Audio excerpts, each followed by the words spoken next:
மக்கள் அனைவருக்கும் வணக்கம். 2026 நல்லா பிறந்தது முதல் நாள்ல இருந்து எந்தெந்த பகுதியெல்லாம் சென்சிட்டிவா இருக்குமோ நாடுகளிடையே எல்லா நாடுகளையும் பத்திக்கிச்சு. இந்த போர் பதட்டம் போர் தொடங்கவும் ஆரம்பிச்சிருச்சு. ஒரு பக்கத்து அமெரிக்கா நேற்று என்ன பண்றாங்க, வெனிசுலாக்குள்ள புகுந்து அதோடைய அதிபரை அவர் வீட்டில் இருந்த அவரையும் அவரோட மனைவியும் தூக்கிட்டு போயிட்டாங்க. சுமார் 10 மணி நேரத்துக்கு மேல வெனிசுலா மீது மிகப்பெரிய தாக்குதலை, பெரிய லெவலில் தாக்குதல்களை நேற்று முழுவதும் நடத்தியிருக்கு அமெரிக்கா. அந்த தாக்குதல் முடிவில் அந்த அதிபரை தூக்கிட்டு போயிருச்சு. ஏதோ பக்கத்து ஏரியால வீடு புகுந்து யாரையா கடத்துற மாதிரி கடத்திட்டு விட்டான்னு வச்சுக்கோங்க. இது எதற்கானது? இது ஒரு பக்கத்து. இன்னொரு பக்கம் சைனாவுடைய கம்யூனிஸ்ட் பார்ட்டி அறிவிச்சிருக்காங்க தைவான ஒன்றுபட்ட சைனாவுடன் இணைப்பதுண்டு. அதற்கான பேச்சுவார்த்தைகள் தோல்வினா நாங்கள் முழுமையாக இராணுவத்தை பயன்படுத்துறதா முடிவு பண்ணியிருக்கோம். அதற்கான ஒத்திகையை முழுமையாக நடத்திருக்காங்க. அதாவது ஏறக்குறைய கடந்த 15-20 வருடங்கள் நடத்தாத ஒத்திகை மிகப்பெரிய அளவில் தைவானை சுற்றி நடத்தி முடிச்சிருக்காங்க. இந்த இரண்டு பக்கத்துமே போர் உச்ச சூழல்ல 2026 பிறந்திருக்கு. எனவே தான் சொல்றேன், நல்லா பிறந்துச்சு 2026. இப்ப இந்த வீடியோல சர்வதேச இந்த நகர்வு இருக்கு இல்லையா, இதை பற்றின சில முக்கியமான விவரங்களை பார்க்கலாம். இவன் முதலாவது வெனிசுலா விவகாரம். வெனிசுலா விவகாரத்துக்குள்ள போறதுக்கு முன்னாடி உங்களுக்கு சொல்றேன், சவுதி அரேபியா, கத்தார்லாம் இருக்கு இல்லையா, இந்த எல்லா நாடுகளை விட உலகத்திலே யார்கிட்ட எண்ணெய் பலம் அதிகமாக இருக்கு அப்படின்னு கேட்டீங்கன்னா நம்பர் 1 இடத்துல இருக்கிறது வெனிசுலா. ஆனால் அந்த நாட்டை விட்டு ஒவ்வொரு வருஷமும் 5 லட்சம் 6 லட்சம் பேர் அந்த நாட்டை விட்டு போனால் போது தப்பிச்சு ஓடி இருக்காங்க. அதுக்கு என்ன காரணம் இருக்கு? முன்னாடி இந்த வெனிசுலா அதிபர் மதுரோ இருக்கா இல்லையா, மதுரோ இவர் சென்ற ஆண்டு நடந்த தேர்தலில் வெற்றி பெறார். அதற்கு முன்பு தேர்தலில் வெற்றி பெறார். இவருடைய பார்ட்டி தான் பெரிய வெற்றி பெற்று வருதுன்னு வச்சுக்கோங்க. அந்த குறிப்பிட்ட கட்சி பேர் united socialist party of Venezuela. இதை ஆரம்பிச்சவர் கியூகோ, அவரை பற்றி நான் அப்புறம் வரேன். இன்னைக்கு அந்த வெனிசுலான்ற நாட்டுக்குள்ள புகுந்து அந்த நாட்டுடைய அதிபரை பாதுகாப்பான இடத்துல இருந்து அவரையும் அவர் குடும்பத்தையும் தூக்கிட்டு நாட்டை விட்டு வெளியே கிளம்புறாங்க இல்லையா, அது எதனால அப்படின்னா கடந்த 5-6 வருடங்களாக, இன்னும் சொல்லப்போனால் ட்ரம்ப் அவர்கள் ஆட்சி அதிகாரத்துக்கு வந்ததுலேருந்துமே ஒரு விஷயத்தை தெளிவுபடுத்த சொல்றாரு. அது என்ன அப்படின்னா, அதாவது அமெரிக்கா முழுவதும் கஞ்சா, கொக்கைன் விதவிதமாக இன்னைக்கு கிடைக்கிறதுக்கு காரணம் முக்கியமாக கொக்கைன் பெரிய லெவலில் கிடைக்கிறதுக்கும் அது வந்து இறங்குறதுக்கு மிக முக்கியமாக காரணம் இருக்கிறது வெனிசுலா. ஏன்னா வெனிசுலா தான் கடத்துறதுக்கு மிகப்பெரிய பக்க பலமாக நிற்கிது. அந்த அரசாங்கமே அந்த வேலையை தான் பார்க்குது. அதுக்கு மிக முக்கியமான தலைவராக இந்த ஆள் தான். எனவே இந்த கவர்மெண்ட் ஒரு அங்கீகரிக்கப்பட்ட கவர்மெண்ட் கிடையாது. இந்த தேர்தலை வெற்றி பெற்றதை நாங்கள் ஏற்றுக்கொள்ள முடியாது. இந்த கவர்மெண்ட்டே நாங்கள் புறக்கணிக்கிறோம். அங்கே உண்மையான ஒரு ஜனநாயகம் பிறக்கணும் இப்படின்னு சொல்கிறாங்க. அதோட சேர்த்து இந்த கவர்மெண்ட்டில் இருந்து சுமார் 14 முக்கியமான தலைவர்கள், இந்த 14 முக்கியமான தலைவர்களுமே தீவிரவாத இயக்கத்துடன் தொடர்புடையவர்கள் அப்படின்றாங்க. இது முதலாவது. இதில் நம்ம என்ன கவனிக்கிறோம் அப்படின்னா, இதோட சேர்த்து அவங்க சொல்றது என்ன அப்படின்னா, மிக முக்கியமான குற்றச்சாட்டு அப்படின்னா அவங்க ஏதோ டெரரிசம் அப்படின்றாங்க. இதில் முக்கியமான கவனிக்க வேண்டியது எஃப்ஏஆர்சின்னு ஒன்று இருக்கும். இந்த எஃப்ஏஆர்சின்றது கொலம்பியாவில் இருந்த ஒரு மிகப்பெரிய ஆயுதம் தாங்கிய ஒரு போராளி குழுன்னு வச்சுக்கோங்க. பெரிய போராளி குழு. ஏறக்குறைய கொலம்பியா காடுகள் முழுவதும் நிறைஞ்சிருப்பாங்க.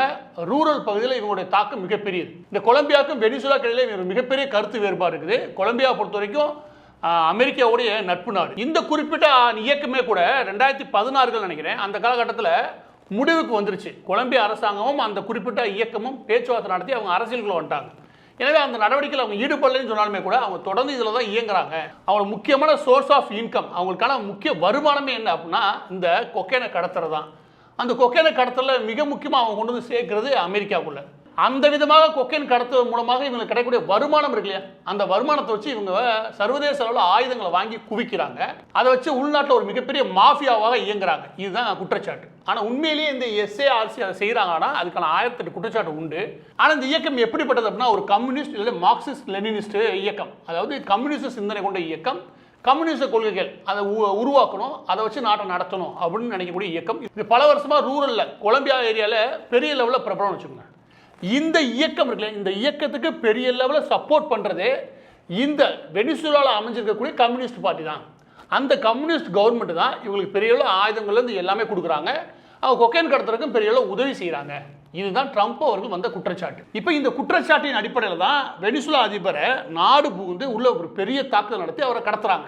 யார்? அமெரிக்கா. இப்போ என்ன விஷயம் அப்படின்னா, இதுதான் அமெரிக்கன் கவர்மெண்ட், அதாவது டிபார்ட்மெண்ட் ஆஃப் ஜஸ்டிஸ் இருக்கு இல்லையா, நீதித்துறை இருக்கு இல்லையா, அவங்க கொடுக்கக்கூடிய டாக்குமெண்ட். அந்த டாக்குமெண்ட்டில் எந்த இடத்துலையுமே இது குற்றச்சாட்டு விசாரிக்கப்பட்டு நிரூபிக்கப்பட்டுள்ளது. அதன் அடிப்படையில் இந்த வெனிசுலா அதிபர்களே இவர் குற்றவாளி தான், சொன்ன குற்றச்சாட்டுகள்லாம் உண்மைதான் அப்படின்னு அவங்களுடைய நீதிமன்றத்தில் நிரூபிக்கப்பட்டு எந்த தீர்ப்பும் வரல. தீர்ப்பு வராத நிலைமையில தான் இந்த தாக்குதலை தொடங்குது அமெரிக்கா. இதுதான் அமெரிக்கா மீது எடுத்தெடுப்பில் வரக்கூடிய மிக முக்கியமான குற்றச்சாட்டு. எனவே இவங்களுக்கு அமெரிக்காவை பொறுத்த வரைக்கும் கொலம்பியா அரசாங்கத்துக்கு உதவலை அதெல்லாம் தாண்டி இங்கே தனக்கு ஒரு வசதியான அரசாங்கம் அமையணும், தனக்கு நட்பு நாடாக இருக்கிறதுக்கு ஏத்தாப்புல ஒரு பொலிட்டிக்கல் பார்ட்டி இங்கே உட்காரும். அவன் உட்கார்ந்தாதான் நமக்கு பவர் கிடைக்கும் அப்படின்னு அமெரிக்கா நினைக்கிறாங்க. அப்போ என்ன பவர் அவங்களுக்கு கிடைக்கும் அப்படின்னா, நான் முன்பு சொன்னேன் இல்லையா, வெனிசுலாவை பொறுத்த வரைக்கும் சவுதி அரேபியா இருக்கு இல்லையா, அதை விட எனக்கு தெரிஞ்ச ஒரு 17-20 மடங்கு பெருசு. எது? இந்த கச்சா எண்ணெய் இருக்கு இல்லையா, அந்த கச்சா எண்ணெய் இருப்பு இன்னைக்கு எடுத்தா கூட அந்த நாடுகள்லாம் பல கோடீஸ்வரனா வாழ முடியும். அப்படி ஒரு செல்வம் அவங்கள்ட்ட இருக்கு. ஆனால் என்னைக்கு அவங்க கண்டுபிடிச்சாங்களோ அன்னையிலேருந்து அந்த ஊருக்கு அனத்தம்னு வச்சுக்கோங்க. ஆனால் அதனால அந்த வெனிசுலாவுக்கு கேடு வந்துச்சுன்னு சொன்னோம்னு வச்சுக்கோங்க, தப்பு. ஏன்னா அது ஒரு செல்வம், எடுத்தோம்னா நிச்சயமாக பண்ண முடியும், நாட்டை நல்லாவே நடத்த முடியும். ஆனால் அந்த நாட்டுக்கு எப்போ 7.5 சனி பிடிச்சிச்சு அப்படின்னா, அந்த நாட்டுக்கு வந்த கேடே எங்கே அப்படின்னா, நான் சொல்கிறேன், கம்யூனிஸ்ட் பார்ட்டி இருக்கு இல்லையா, கம்யூனிஸ்ட் கொள்கை கொண்ட பார்ட்டியை வெற்றி பெற வச்சது. இந்த கியூகோ இருக்கா இல்லையா, கியூகோ சாவியை பொறுத்த வரைக்கும் 2005-2006 அதுக்கு முன்பு வெற்றி பெறுவார். ஆனால் அந்த அரசியல் கட்சியில் அவருக்கு ஈடுபாடு இருக்காது. கம்யூனிஸ்ட் கொள்கையில் முழுமையாக தாங்கி நிற்கக்கூடிய ஒரு சக்தியை உருவாக்கணும்னு சொல்லிட்டு அவர் தான் என்ன பண்ணுவாங்கன்னா, புதுசாக ஒரு பொலிட்டிக்கல் பார்ட்டியை ஆரம்பிப்பாப்ல. அந்த கட்சி தான் கம்யூனிஸ்ட் கொள்கைகள், தீவிரமான கம்யூனிஸ்ட் கொள்கைகளை ஆதரிக்கணும், அதுதான் நம்ம நடைமுறைப்படுத்தணும் அப்படின்னு சொல்லிட்டு இவங்க கவர்மெண்ட்ல இருந்த பஸ்ஸில் ஆரம்பித்து, ரேடியோவில் தொட்டு, டிவியில் ஆரம்பித்து, ரோடு போடுற வரைக்கும் எல்லாமே கவர்மெண்ட் பண்ணும் அப்படின்னு சொல்லி எல்லாத்தையும் அரசாங்கமயம் ஆக்கினார்ல. அந்த நாடு அடுத்த 5 வருஷம் நடுத்தருவுக்கு வந்துச்சு. கம்யூனிஸ்ட் கொள்கைகள் எல்லா நாட்டிலும் இது மாதிரி ஏதாவது முயற்சி பண்ணி அவனை பஞ்சத்துலேயும் நடுத்தருலையும் நிப்பாட்டிட்டு நம்ம வேற விதமாக முயற்சி பண்ணலாமா அப்படின்னு சொல்லி திரும்பவும் ஆரம்பிக்கும். எந்தெந்த இடங்கள்லாம் எனக்கு தெரிஞ்சு கம்யூனிஸ்ட் கொள்கைகள் வந்துச்சோ அந்த இடத்துல ஃபுல்லாக சர்வநாசம் பண்ணதில் மிக முக்கியமான எடுத்துக்காட்டு, சமீபத்திய மிக முக்கியமான எடுத்துக்காட்டு இந்த வெனிசுலா தான். இதையே நான் சத்தியம் பண்ணி சொல்ல வேண்டியிருக்கு. அப்படின்னா நான் அப்போ வந்து கல்லூரி படிக்கக்கூடிய காலகட்டம், கல்லூரி படிக்கக்கூடிய இறுதி ஆண்டுகள்னு வச்சுக்கோங்க, அந்த காலகட்டம். அப்போ இங்கே இருக்கக்கூடிய கம்யூனிஸ்ட், மார்க்சிஸ்ட் கம்யூனிஸ்ட், லெனின் கம்யூனிஸ்ட்ல பக்கம் பக்கமாக எழுதுவாங்க, பாருங்க வெனிசுலா ஒரு புரட்சியை ஏற்படுத்தியது அப்படின்னு சொல்லி இவரை ஏகத்துக்கு எழுதுவானுங்க. எனக்கு உள்ள அப்படி பொங்கும், ஆகா எவ்வளோ பெரிய ரெவல்யூஷன், ஆகா எவ்வளோ பெரிய புரட்சியை பண்ணிட்டாங்க, சரி இதே மாதிரி நாட்டுக்குள்ள நடக்கணும் அப்படின்னு அதுக்கு சிலரையை செதற விட்டாங்கல்ல, அந்த குரூப்ல நானும் இருந்தேன். எனவே இதை பற்றி இன்னும் தெளிவாகவே நான் முன்பு வீடியோ போட்டிருக்கேன். எனவே வெனிசுலா நடுத்தரவுக்கு வரக்கு முக்கிய காரணமே, எண்ணெய் வளம் இவ்வளோ இருந்துமே அது நடுத்தரவுக்கு வரக்கு ஒரே காரணம் ஒன் அண்ட் ஒன்லி கம்யூனிஸ்ட் தான். கம்யூனிஸ்ட் தான் அதை கொண்டு நிப்பாட்டினாங்க. ஆனால் அதற்காகவே அமெரிக்கா இன்னைக்கு பண்ண அந்த காரியம் இல்லையா, அது முழுமையாக ஏற்றுக்கொள்ள முடியாது. ஏன்னா குற்றச்சாட்டு வச்சிருக்கீங்க, இந்த குற்றச்சாட்டு நிரூபிக்கப்படணும். அது நிரூபிக்கப்படாத குற்றச்சாட்டாக மட்டுமே இருக்கும்போது அந்த நாட்டுக்குள்ளே புகுந்து ஒரு நாட்டினுடைய அதிபர் தூக்கிட்டு போகிறது இல்லையா, அதுவும் போன தேர்தலில் முறைக்கேன்றாங்க. எனவே 51% அவர் ஓட்டு வாங்கினார், எதிர்த்துன்றவர் 44-46% ஓட்டு வாங்கினார்னு வச்சுக்கோங்க. எனவே தேர்தலை அடுத்த முறையாக அவங்க பார்க்கட்டுமே, அந்த மக்கள் முடிவு பண்ணட்டுமே. ஆனால் தேர்வு செய்யப்பட்ட அந்த நபரை நாட்டை விட்டு தூக்கிட்டு போகிறது இல்லையா, இது அமெரிக்கா ஏன் செய்யுது அப்படின்னா இந்த எண்ணெய் வளம் தான். இந்த குற்றச்சாட்டும் இருக்குது, இந்த குற்றச்சாட்டை நம்ம மறுக்க முடியாது. ஏன்னு கேளுங்க, ஏன்னா இந்த எண்ணெய் வளம் இருக்குல்ல, இந்த கியூகோ வரதுக்கு முன்னாடி 2005-2006 இவர் ஆட்சிக்கு வரதுக்கு முன்னாடி அங்கிருந்த எண்ணெய் வளங்கள் இருக்குல்ல, அதை எடுக்கிறதுக்கான சக்தி யார்கிட்ட இருந்தது, அதுக்கான டெக்னாலஜிலேருந்து எல்லா சப்போர்ட் யார் பண்ணால் அமெரிக்கா தான். அந்த நிறுவனங்களை ஃபுல்லாக வெளியே அனுப்பிட்டார். இப்போ அந்த நிறுவனங்கள் மீண்டும் இந்த வாய்ப்பை கிடச்சுன்னு வச்சுக்கோங்க, ஒரு வருஷத்தில் குறைஞ்சபட்சம் சொல்கிறேன், ஒரு வருஷத்தில் 55,000 65,000 கோடி லாபம் பார்க்க முடியும். லாபம் மட்டும் சொல்ல, டேர்ன் ஓவர்லாம் சொல்ல, லாபம் மட்டும். அதாவது வரி வருமானமாக கார்பரேட் டேக்ஸ்னு ஒன்று இருக்கும், அவங்களுடைய கப்பல்களை பயன்படுத்தியிருப்பாங்க லாஜிஸ்டிக் சர்வீஸ்க்கு, அதுக்கப்புறம் எம்ப்ளாய்மெண்ட் ஆப்பர்ச்சுனிட்டி உருவாயிருக்கும், வேலை வாய்ப்புகள் உருவாயிருக்கும். இந்த மாதிரி சுற்றி போட்டேன்னு வச்சுக்கோங்க, சுமார் 55,000-65,000 கோடி இங்கே கச்சா எண்ணெயை எடுத்து கொடுக்கறது மூலம் மட்டுமே அமெரிக்காவுக்கு பெரிய லாபம் கிடைக்கும். அப்போ தனக்கு ஏற்ற ஒரு கவர்மெண்ட் அங்கே வரும்னு அமெரிக்கா நினைக்கிறதுக்கு மிக முக்கிய காரணமே இதுதான் அப்படின்ற குற்றச்சாட்டை நம்ம மறுக்கவும் முடியாது. எனவே தான் குற்றம் நிரூபிக்கப்படாத நிலைமையில அந்த நாட்டில் ஒரு அதிபரை வெளியே தூக்கிட்டு போறது இல்லையா, இது ஏற்புடைய செயலானா இதனால பெரிய நல்ல பேர் அமெரிக்காவுக்கு கிடைக்க போறது கிடையாது. அதே நேரம் அமெரிக்காவுடைய வரலாறும் அப்படி.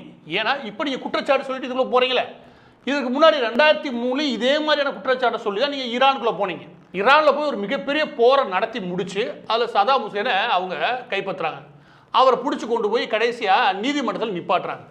ஆனால் போர் தொடங்கும் போது, நான் திரும்ப சொல்கிறேன், இதை ஏன் நான் அதோட கனெக்ட் பண்ணுறேன்னா, அமெரிக்கா சொன்னது என்ன, 3 முக்கியமான காரணங்கள் சொல்லிச்சு. இதெல்லாம் மறந்து போகிறதுக்கான வாய்ப்பு உண்டு, ஆனால் நினைவூட்ட வேண்டியது அவசியம். 3 முக்கியமான காரணம் சொல்கிறாங்க. என்ன அப்படின்னா, உள்ள வந்து நியூக்ளியர், அதாவது ரகசியமாக சதாம் ஹுசேன் நியூக்ளியர் வெப்பன், அதாவது அணு ஆயுதங்கள் தயாரிக்கிறதுக்கு முயற்சி பண்ணுறாங்க முதலாவது.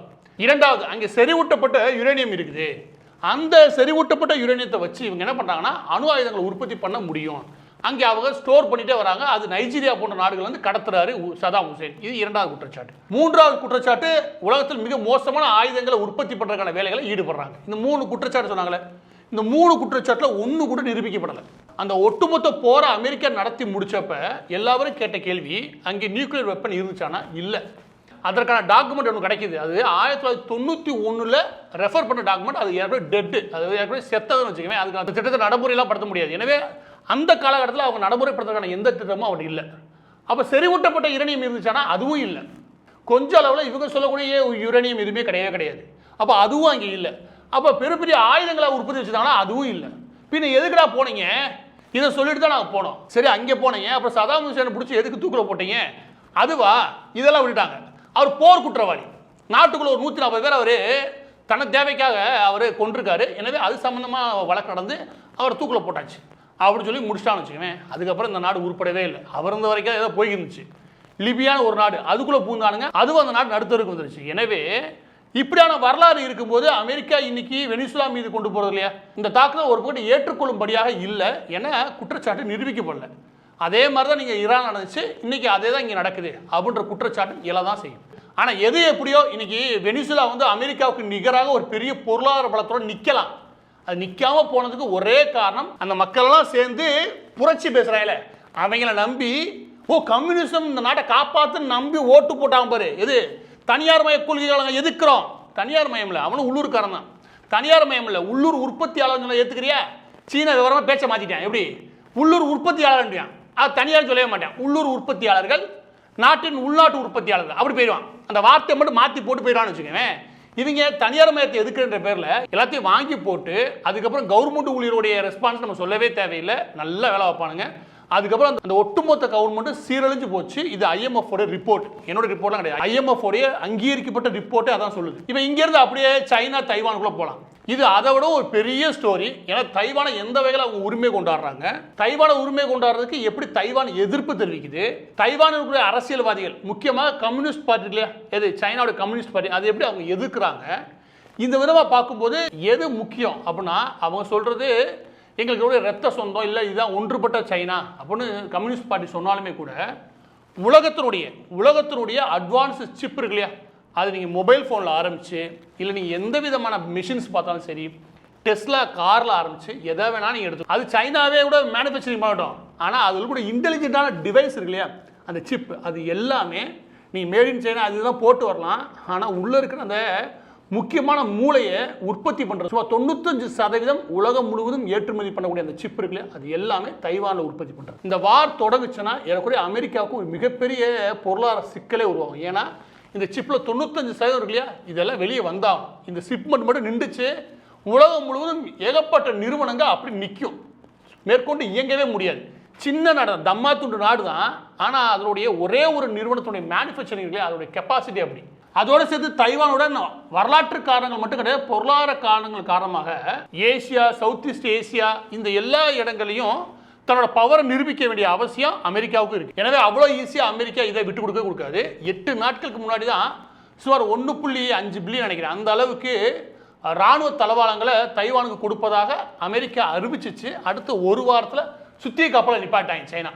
இந்த முறை விடக்கூடாது. ஏறக்குறை இது முழு போர் ஒத்திகை தான். அதனால தான் அவங்க சொல்கிறாங்க 89க்கு மேற்பட்ட இராணுவ விமானங்கள், அதுலேயும் ஃபைட்டர் ஜெட் இது மாதிரி விமானங்கள் இருக்கு இல்லையா, அது பறந்ததாகவும், சுமார் 28க்கு மேற்பட்ட நேவி இருக்கு இல்லையா, அதனுடைய கப்பல்கள் சுற்றி வளைச்சி நிப்பாட்டப்பட்டதாகவும், ஏற்கனவே தாக்குதலுக்கான ஒத்திகை இருக்கு இல்லையா, 7க்கு மேற்பட்ட ராக்கெட் மூலமாக தாக்குதல் ஒத்திகைகள் பிற வகையில் நடத்தப்பட்டதாகவும் தைவான் குற்றச்சாட்டு வைக்குது. இந்த நிலைமையில் திரும்ப அமெரிக்கா என்ட்ரி ஆகுது. நிச்சயமாக இது அவ்வளோ சீக்கிரமாக இல்லை எளிமையாக சைனாவில் பிடிக்க முடியுமான்னு கேட்டிங்கன்னா அவ்வளோ சாத்தியம் கிடையாது. ஏன்னா அமெரிக்கா இருக்குன்ற ஒரே காரணத்தால்.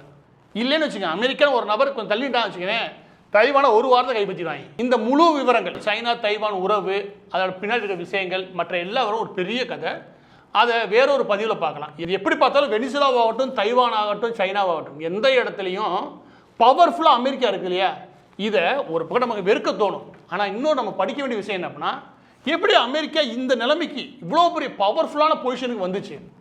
அமெரிக்கா மற்ற நாடுகள் மாதிரி நாட்டுக்கான அரசியல் பண்ணுறது இல்லை நாட்டுக்கான பொருளாதாரத்தை அவங்க போடுறது கிடையாது. சர்வதேச 150 நாடுகள்லேருந்து 160 நாடுகளுக்கு சேர்த்து தான் பொருளாதார கட்டமைப்பை உருவாக்குவாங்க. 150 நாடுகளுக்கு மேலே முழுமையாக தன் கட்டுப்பாட்டை வச்சுருக்கும் அமெரிக்கா. இந்த பொருளாதாரம் சரி, அதுக்கப்புறம் இராணுவ பலமும் சரி, இது எப்படி இவங்க உருவாக்குனாங்க, இதுதான் அமெரிக்காட்ட எல்லா பேருமே கற்றுக்க வேண்டிய பாடம். அதோடைய ஃபவுண்டிங் ஃபாதர்ஸ், அந்த நாடு கட்டமைக்கப்பட்ட விதம் இருக்கு இல்லையா, அதை தெரிஞ்சுக்கிட்டீங்கன்னு வச்சுக்கோங்க, நிறையா சுவாரஸ்யமான தகவல் கிடைக்கும். வெறுமனையாக அமெரிக்கானா எதுக்குறது இல்லை வெறுப்பு வருது, இதெல்லாம் ஒரு ஓரமாக வைங்க. அமெரிக்காவோட அந்த கட்டமைப்பு இருக்கு இல்லையா, அதை படிச்சீங்கன்னா நிறைய சுவாரஸ்யமான விஷயங்கள் கிடைக்கும். முடிஞ்சோ படித்து பாருங்கள். பிற பதிவுகளை என்னால் முடிஞ்சுன்னா ஒவ்வொன்றா ஷேர் பண்ணுறேன்.